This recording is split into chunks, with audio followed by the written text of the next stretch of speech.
நாடாளுமன்ற தேர்தலில் பெரம்பலூர் தொகுதியில் போட்டியிடும் தம்மை மீண்டும் வெற்றி பெறச் செய்தால் அரியலூர், பெரம்பலூர், துறையூர், நாமக்கல் இணைப்பு ரயில் பாதை திட்டத்தை கண்டிப்பாக நிறைவேற்றி தருவேன் என டாக்டர் பாரிவேந்தர் எம்பி உறுதிபட தெரிவித்திருக்கிறார். திருச்சி மாவட்டத்தில் சிறுகனூரில் தேசம் காப்போம் தமிழை வளர்ப்போம் என்ற பெயரில் இந்திய ஜனநாயக கட்சியின் மாநில மாநாடு வருகிற 17ஆம் தேதி நடைபெற இருக்கிறது. இதனையொட்டி மாநில மாநாட்டிற்கான முகூர்த்த கால் நடும் நிகழ்வு ஐஜேகே நிறுவனரும் பெரம்பலூர் எம்பியுமான டாக்டர் பாரிவேந்தர், ஐஜேகே தலைவர் டாக்டர் ரவி பச்சமுத்து ஆகியோர் தலைமையில் இன்று நடைபெற்றது. சிறப்பு பூஜைகளுக்கு பிறகு ஐஜேகே மாநில மாநாட்டுக்கான முகூர்த்த கால் நடப்பட்டது. இதனைத் தொடர்ந்து இந்திய ஜனநாயக கட்சியின் கொடி ஏற்றி வைக்கப்பட்டது. பின்னர் செய்தியாளர்களிடம் பேசிய டாக்டர் பாரிவேந்தர், அரியலூர், பெரம்பலூர், துறையூர், நாமக்கல் இணைப்பு ரயில் பாதை அமைக்க வேண்டும் என பெரம்பலூர் மக்கள் 50 ஆண்டுகளாக கோரிக்கை விடுத்து வருவதாகவும், இதுகுறித்து ரயில்வே அமைச்சரிடம் பிரதமரிடமும் பலமுறை எடுத்துரைத்திருப்பதாகவும் தெரிவித்தார்.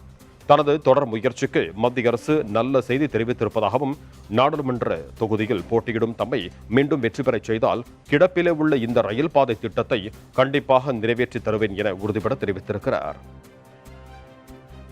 50 ஆண்டுகளாக இன்றைக்கு பெரம்பலூர் மக்கள் நாங்கள் இன்னும் ரயில் பாதை பார்க்கவில்லையே, இன்றைக்கு அந்த தொகுதி மக்கள் போராடி கொண்டிருக்கிறார்கள்.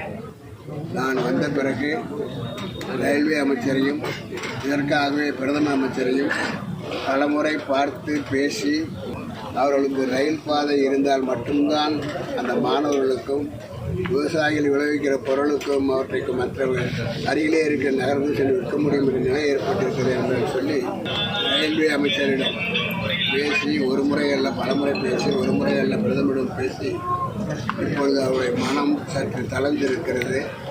ரயில்வே அமைச்சர் எங்களுடைய பல்கலைக்கழகத்தில் வரும்போது என்னை பார்த்ததுமே சொன்னார், நான் ஒரு நல்ல செய்தியை கொண்டு வந்திருக்கிறேன் என்று சொன்னார். இதுவரை இப்படி ரயில்வே லைன் அமைப்பதற்கு அந்த வருமானம் போதாக இருக்காது, இருந்தாலும் கூட நான் அதை மீண்டும் சர்வே செய்ய சொல்லியிருக்கிறேன் என்று அந்த சர்வே செய்யப்பட்ட